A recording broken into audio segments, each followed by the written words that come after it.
Parole de Dieu quotidienne.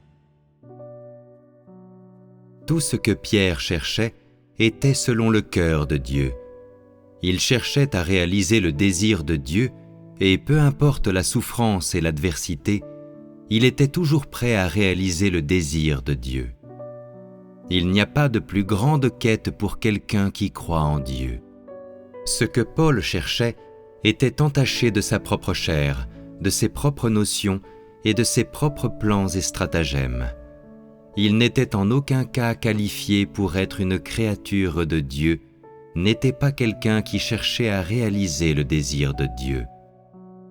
Pierre cherchait à se soumettre aux orchestrations de Dieu et, bien qu'il n'accomplît pas beaucoup de travail, ce qui motivait sa quête et le chemin qu'il suivait était juste. Quoiqu'il n'ait pas pu rallier beaucoup de personnes, il a su poursuivre le chemin de la vérité. Fort de cela, on peut dire qu'il était qualifié pour être une créature de Dieu. Aujourd'hui, même si tu n'es pas un ouvrier, tu devrais être capable d'accomplir le devoir d'une créature de Dieu et chercher à te soumettre à toutes les orchestrations de Dieu. Tu devrais être capable d'obéir à tout ce que Dieu dit, subir toutes sortes de tribulations et d'épurements, et bien que tu sois faible, tu devrais malgré tout être disposé à aimer Dieu dans ton cœur. Ceux qui sont responsables de leur propre vie sont prêts à accomplir le devoir dévolu à une créature de Dieu, et le point de vue de telle personne sur la quête est le bon. Ce sont les personnes dont Dieu a besoin. Si tu as accompli beaucoup de travail et que les autres ont profité de tes enseignements, mais que toi-même tu n'as pas changé et que tu n'as porté aucun témoignage ou que tu n'as pas connu une véritable expérience au point qu'à la fin de ta vie, rien de ce que tu as fait ne constitue un témoignage, alors es-tu quelqu'un qui a changé? Es-tu quelqu'un qui cherche la vérité? À l'époque, le Saint-Esprit t'a utilisé, mais quand il t'a utilisé, il a utilisé la partie de toi qui pouvait être utilisée pour travailler, et il n'a pas utilisé la partie de toi qui ne pouvait pas être utilisée. Si tu cherchais à changer, alors tu pourrais être progressivement rendu parfait au cours du processus d'utilisation.